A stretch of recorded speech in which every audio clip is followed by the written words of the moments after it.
20 tiros por segundo. Era essa a meta dada aos engenheiros alemães.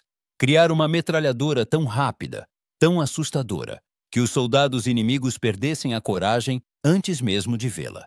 Eles superaram todas as expectativas. A MG-42 disparava tão depressa que as tropas aliadas não conseguiam distinguir tiro por tiro. Soava como tecido rasgando, como uma serra elétrica cortando madeira. A serra elétrica de Hitler, como a chamavam. Algumas equipes enlouqueceram ao ver o que sua arma fazia com seres humanos em poucos segundos. Esta é a história da metralhadora mais letal já criada. Uma arma tão eficaz que ainda está em serviço hoje, 80 anos depois. Depois da Primeira Guerra Mundial, a guerra mudou completamente. A Alemanha apostou em táticas de Blitzkrieg e precisava de algo mais leve que a enorme MG-08, com refrigeração a água e peso de 88 libras. Os engenheiros alemães passaram a usar projetos com refrigeração a ar. Em 1930, criaram a MG-13, mas ela tinha uma falha crítica. Seu carregador de 25 tiros durava só 2,5 segundos em fogo contínuo. 4 anos depois, veio a icônica MG-34. A primeira verdadeira metralhadora de uso geral. Ela era alimentada por fita, tinha sistema de troca rápida do cano e disparava 900 tiros por minuto. Era confiável e eficiente, mas era cara e difícil de produzir. Exigia 150 horas de trabalho para fazer uma única metralhadora.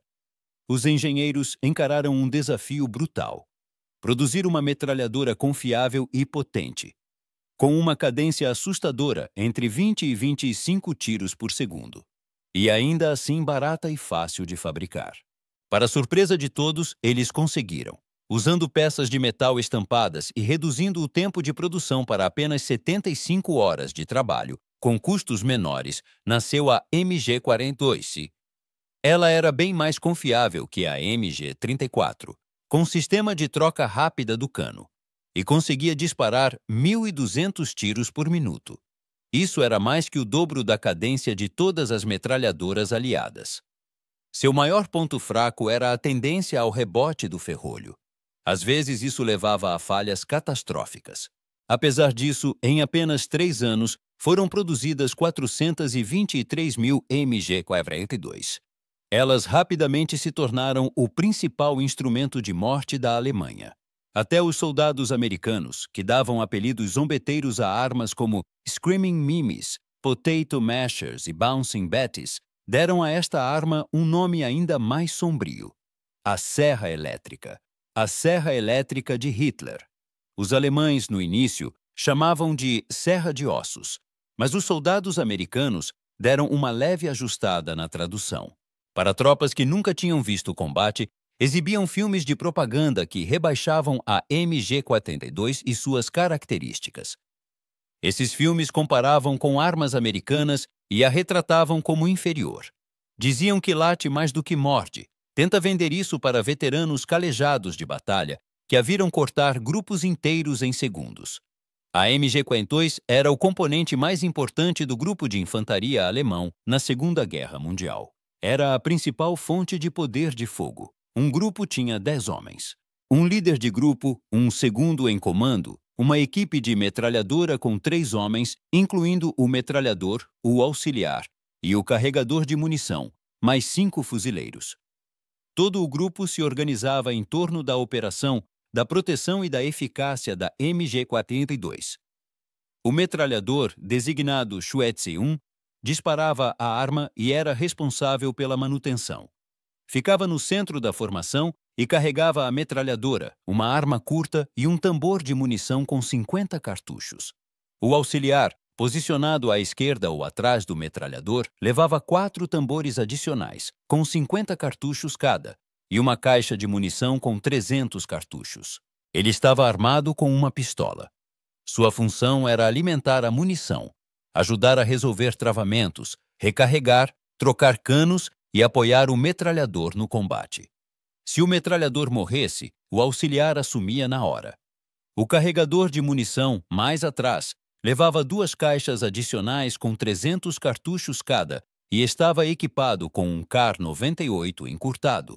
Cada fuzileiro levava um fuzil Kar-98 com 45 cartuchos e uma baioneta, embora normalmente carregassem cartuchos extras para o combate. Os fuzileiros eram mais importantes nas operações ofensivas. Avançavam contra posições inimigas sob a cobertura da metralhadora. O líder do grupo usava uma submetralhadora MP-40 e levava 6 carregadores com 32 cartuchos cada. O grupo normalmente carregava pelo menos 1.800 cartuchos da poderosa munição 7,92 por 57 mm em fitas. Era o mesmo cartucho usado pelos fuzis. Levavam também granadas de mão e um tripé que podia ser carregado como uma mochila. O líder do grupo comandava a unidade, indicava os alvos ao metralhador e coordenava com os fuzileiros, se necessário. O segundo no comando assumia a liderança se o líder do grupo fosse morto. E era responsável por manter a comunicação com o comando do pelotão e com outros grupos. A MG-42 podia ser usada em papéis leve e pesado, montada em um tripé ou em um bípode, ou até disparada das costas ou do ombro de outro soldado em emergências. No papel leve, era empregada na configuração padrão de 10 homens. Nos papéis médio e pesado, porém, dava para combinar 2 ou até 4 grupos, cada um armado com uma MG-42. Um cavalo e uma carroça eram usados normalmente para transportar a munição. Por causa do recuo imenso, eram necessários soldados fortes para operá-la. Controlar a arma enquanto se atirava em movimento era especialmente difícil. As equipes treinavam para usar rajadas curtas e controladas de apenas 5 a 7 tiros, para fogo de supressão.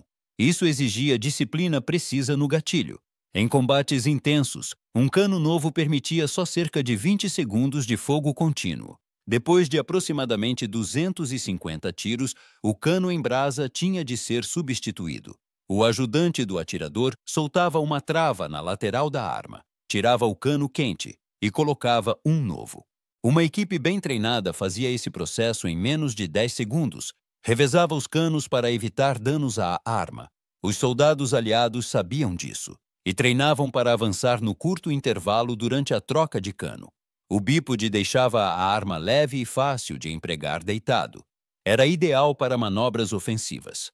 O tripé, mais pesado, servia principalmente para posições fixas e para a defesa. Oferecia tiro estável e preciso. Também permitia tiro indireto com miras precisas. Na prática, transformava a metralhadora em uma peça de artilharia leve. O tripé tinha um mecanismo embutido.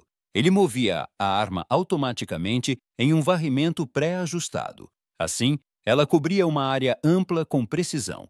Além do uso pela infantaria, a MG-42 era montada em veículos, como carros meio-lagarta, tanques e até motocicletas com sidecar.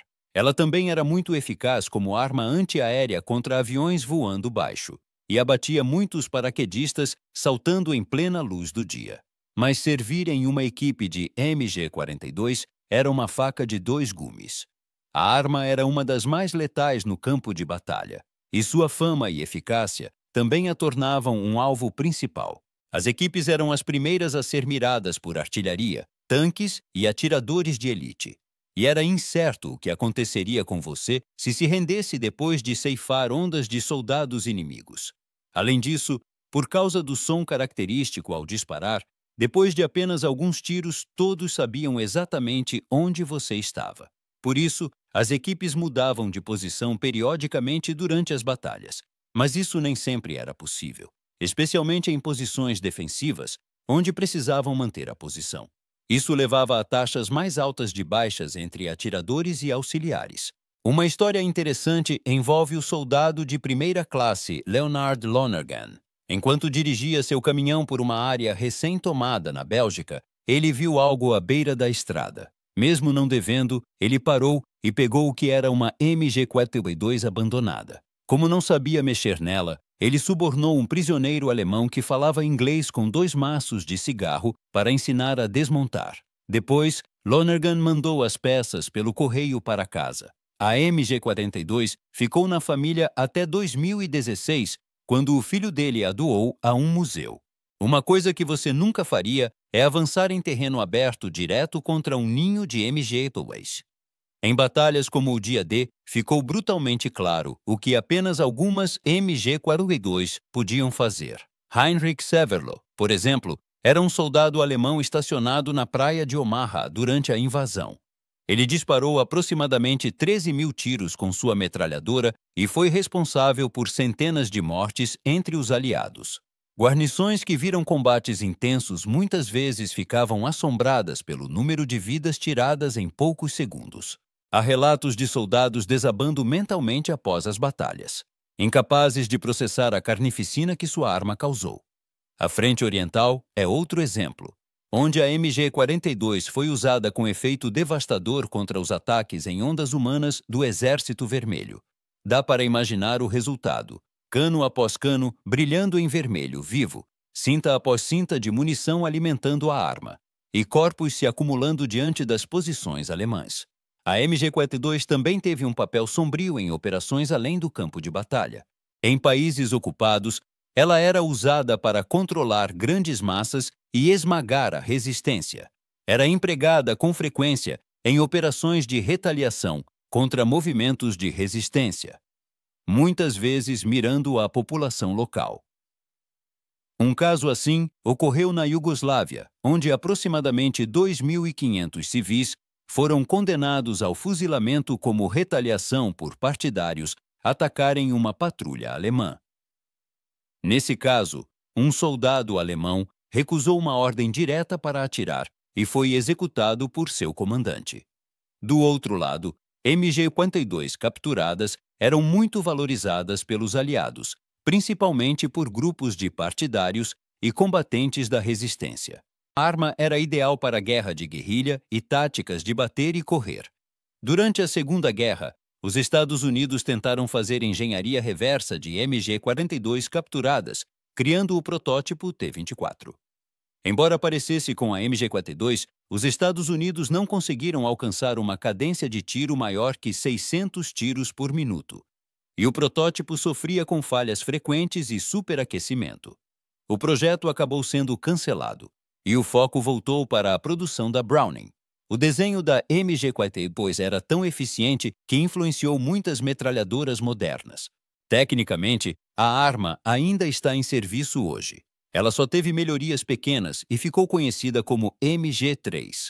Usa o cartucho da OTAN de 7,62 por 51 mm. Tem cadência de tiro ajustável. Além disso, inspirou algumas das metralhadoras mais famosas, incluindo a americana M60, que é uma combinação direta das alemãs MG-42 e FG-42. A serra elétrica, que aterrorizou uma geração de soldados, continua ecoando na guerra moderna. É um testemunho da engenharia alemã e um lembrete da eficiência devastadora da metralhadora mais letal da Segunda Guerra Mundial.